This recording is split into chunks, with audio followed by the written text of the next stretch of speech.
joining me today, special one-on-one, let's call it a blab, more of a discussion, if you will, about 5 things that make entrepreneurs succeed.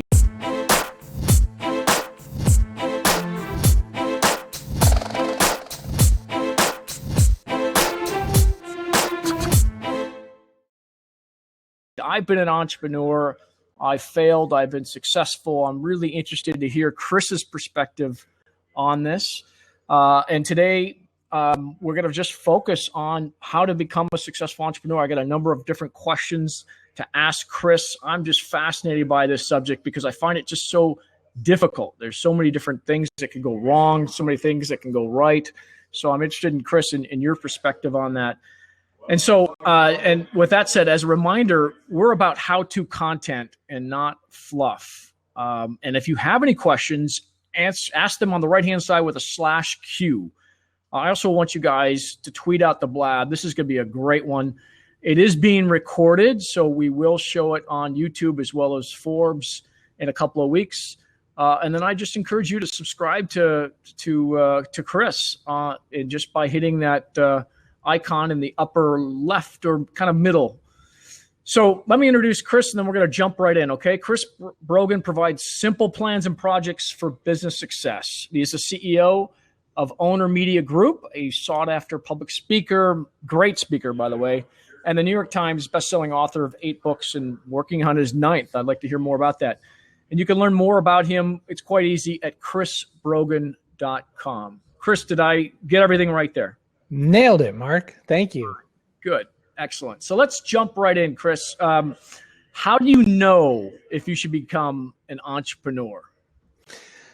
Oh, that's a really good question to start with. I would say that, what defines most entrepreneurs or all entrepreneurs is a willingness to balance risk versus reward. And it's the kind of person that is looking for an opportunity to fill a gap somewhere and seek the reward from taking the gamble on whether or not it's going to work. So if you are someone who needs to play it safe, if you are someone for whom the phrase job security ever passes your lips, you're probably not really built for it. Now, it's funny. I was watching an interview with Gary Vaynerchuk recently where he said, and he continues to say that, if you weren't an entrepreneur for the majority of your life, you're probably not going to be an entrepreneur, in the later part of your life. I didn't start doing entrepreneurial. I didn't start actually running my own companies until my mid-late 30s.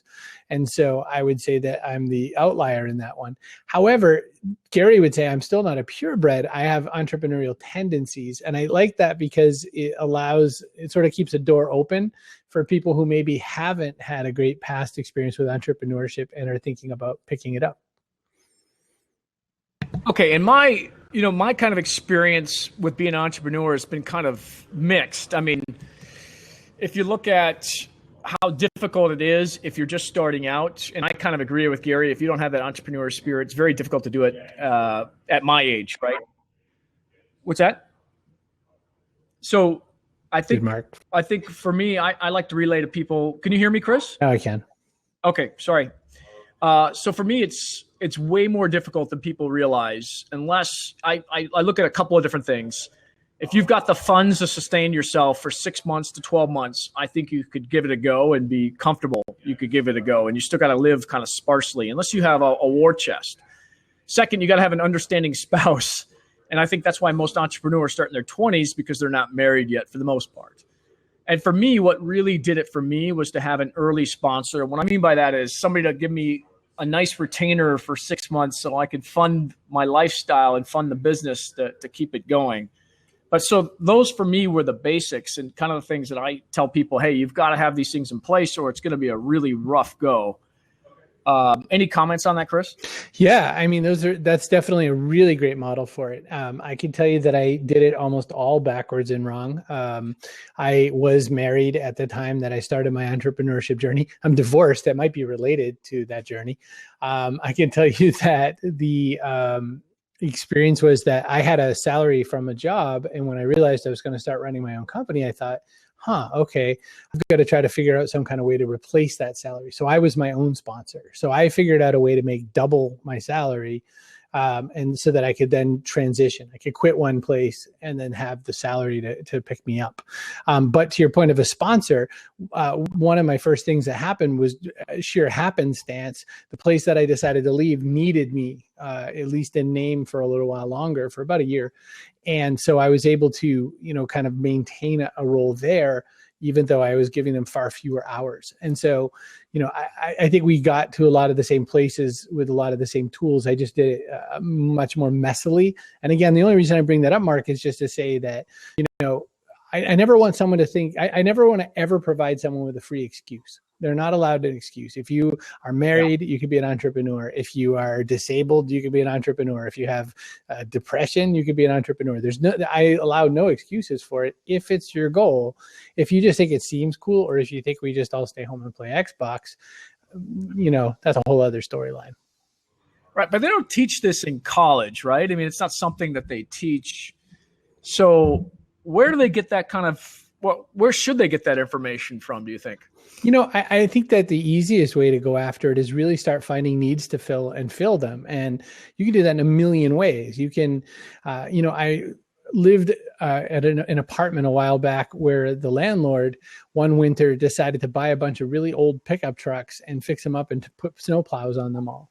And the whole thing cost him maybe $1,000. And he just decided, I've got 5 trucks now. I'm a fleet, I'm going to go plow snow for people. And I thought, wow, that's so cool. And then the only problem was that it was like an absolutely snowless winter, which is rare in Massachusetts. So he was out the $1,000, and so that's how entrepreneurship starts. I had a friend who had a business. He was an arborist, and he said, if I had a dump truck, these are the 18 other jobs that I could take that I can't take right now. And that's entrepreneurship. You got to look for, can I fill a need? Is there somebody out there that needs some help? What can I do? So you don't have to take the biggest swing in the world. You don't have to quit your day job and live in a cardboard box. You can just figure out something small. Turns out people don't know how to do this. That's my day job. I can help people as long as it doesn't interfere with my boss and, a deal flow and all that sort of thing. So, I mean, you've probably seen a lot of successful entrepreneurs. I have, and I've also seen probably more fail. What are the top 5 things that you see in an entrepreneur that says, hey, this guy's got a real shot at it, or this young lady's got a chance to build a real big business? People who are not afraid of failure probably comes immediately to mind. I fail all the time. I fail daily. And I think that with that scenario comes the ability to do real entrepreneurship, really try the risk part of risk and reward. So that would be number 1. Service mindedness. All entrepreneurs that I know, even if they seem like jerks, have service in their heart at some place. They're not necessarily, some are, really strictly going for a financial bounce. But even then, they turn to philanthropy. So service mindedness would probably be number 2. Number 3, I would say really great communication skills. And right after that, salesmanship. I would pair those 2 things. Because one thing about entrepreneurs, and this is probably a lot of people, this is where the brakes come on. You have to be a good salesperson. And very few people consider themselves one. And very few people think that that they must just not be born to it. And I'm pure proof that you can totally learn it. And then finally, I would say that you really have that risk part of risk and reward is really important. You have to be really comfortable with discomfort. You have to be, willing to understand that if you can't pay your mortgage, you will not be evicted the very first month you can't pay your mortgage. It'll ding your credit. Bad things will come in the mail. Life will continue. And it's amazing once you learn that there's sort of what you think is going to happen and what is going to happen between you and like abject poverty. There's a lot further we can go before we're going to die. Do you have any specific examples that you like to share of entrepreneurs that either failed or succeeded? I know I'm kind of springing this on you. And while you're thinking about it, why don't I give you a top 5 of my list that I see just personally? For me, it's number 1 is to build an A team, and an A team that's got skills that I don't have. Unfortunately, it's taken me a long time, Chris, to build this team, but I think I've got it. The second is kind of build a reputation, and I kind of look at you as the blueprint for that. You've got a name out there, you got a reputation. People will hire you just based on that reputation. And I know it took you a long time. I mean, I think you said you were famous after 8 years, or so. There's some line that you used that said, I got famous after overnight after 8 years or something. That was brilliant. And then, learn how to self-promote, but don't promote in a way that hurts your personal brand or your company's brand if you're promoting the company. And I agree, customer support, you got to have customers that love you. And then I'd also say a focus on quality. Whatever you do, just try to do the best. You can't always do it. You kind of have clients that get in the way sometimes, but focus on quality. I think that's a really great list. The one about, making sure that people really trust you and believe in you. One of my friends, Charlie Green and David Maister, wrote a book called The Trusted Advisor, which is we cribbed from that for trust agents. And then we stole again from it for Impact Equation, Julian Smith and I. And, the trust equation, when you talk about making sure that, when you promote, you're doing it, credibly, trust equals, this is the equation, credibility plus reliability plus intimacy divided by self-orientation. And that last part, divided by self-orientation, if it's all about you, no one wants to play with you anymore. Yeah. Like when you're a kid and, the other kid takes all the best toys and he leaves you the junk toy, you don't want to go over to that kid's house anymore. It's the same in grown-up life. When we're trying to do good business, if it's all about us, then people stop paying attention. Well, you wrote about an experience with Papa Gino's. And so if you were advising them, what would you tell them to do differently based on kind of that model? Let's say I was starting a pizza joint and that I only had one store as an entrepreneur and I did that to you. What would you advise me to do? So I was invited to the headquarters now, by the way, which happens to be an hour and a half down the road. So it'll be fun. Including the tasting with the chef, which will be fun. So it's really basic what they did wrong in this particular pizza place. They just didn't match their promise of an experience with what I actually got. And it was a bunch of very simple failures all in a row. We're going to deliver the pizza at this time. Didn't happen. My order was a salad with chicken on top. There was no chicken on top. When I went to call to talk about it, the website system was utterly different than the in-store system. So the reference that they gave me on the web meant nothing to the person in the store. These are all basic, right? Like there's no technology required to do this. I mean, they could have done the same problems with, paper, and it would have worked even better. So I mostly work with companies when we talk in those sorts of conversations. I talk about what they're going to do to make it better. And so first off, the first thing that every company always does, food companies, is they offer you coupons for more food. If I'm mad at you the first time, I'm not going to buy another pizza from you because you didn't do it right the first time. So what I end up working on with them is, I end up saying, here's how I'd rather that have been handled. Here's basic customer service that could have been handled at the kitchen. My take is that a good lot of what's important in sales and marketing ends up being customer service. Okay. So you tie a lot to customer service, even as an entrepreneur. If you focus on the customer experience, you think they've got a much better chance of succeeding. Is that fair to say? I would say. Okay. I would say, quite simply though. I mean, quite simply, people worry so much about the product or the service, but it's always about the experience. It's about what's in it for me? What did I get? If I'm the buyer, the quote that I often say is make your buyer the hero. And we tend to make that mistake all the time, especially when you're sort of a solo or very small entrepreneur. You are usually in the situation of feeling like you have to justify yourself, or you feel like you have to explain why you're important or why what you're doing is such a big deal. And the people who win are the ones who actually just solve someone else's problem and don't have to talk as much about it. Okay. So if I'm an entrepreneur, and I am, what are the top resources, whether it's podcasts, blogs, YouTube channels, et cetera, that you believe entrepreneurs should be following to get real world helpful advice? Wow. That's a great question. In my take, there's a lot of people who have entrepreneur shows who aren't entrepreneurs. They're people who make media. And that isn't to say that they're not necessarily bad at making media, and it doesn't necessarily mean that maybe they're not trying to be entrepreneurs, but a good half of them have a day job, and a good half of them, aren't really exactly living it. They're just re-quoting it from other sources. That said, the places where I get my advice are rarely from other blogs and websites. It's almost always from talking to actual owners out in the world. And so my weird example before I actually give you some real ones, would be to really open up your email experience and your email newsletter experience such that people can talk to you directly and give you answers and explain things to you. And I think that you'll find more often that you'll get a lot of better feedback from that. Shows that I like the $100, no, not $100 MBA. Is that the one? Omar Zenhom and Nicole Badenow. I love their show. I could tell you that I appreciate dipping in every now and again to my friend John Lee Dumas, Entrepreneur on Fire. I love who he interviews. But my ultimate all-time favorite is James Altucher and the Altucher Report. So I think that he's where I find the best lessons that mostly resonate with me as far as how real misery in business and sorrow and pain can translate into success. That's fantastic. So, Crit, I mean, those are great resources. The last one, Altucher, is that how you pronounce his last name? James Altucher, yep. He's probably the most naturally gifted writer. I mean, he creates stories on the fly. He shares a lot of personal information, and a lot of that is entrepreneurship. I hadn't thought of him as a potential resource, but I mean, he's no holds bar, right? He just lets you know the good, the bad, the ugly, and it's all real.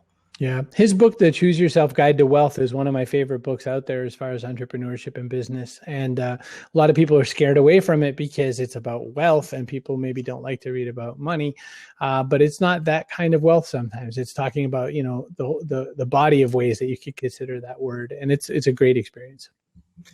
Okay. So let's say an entrepreneur comes to you, hires you, and asks you to help them. What are kind of the first few steps that you take with them to get them on the right path?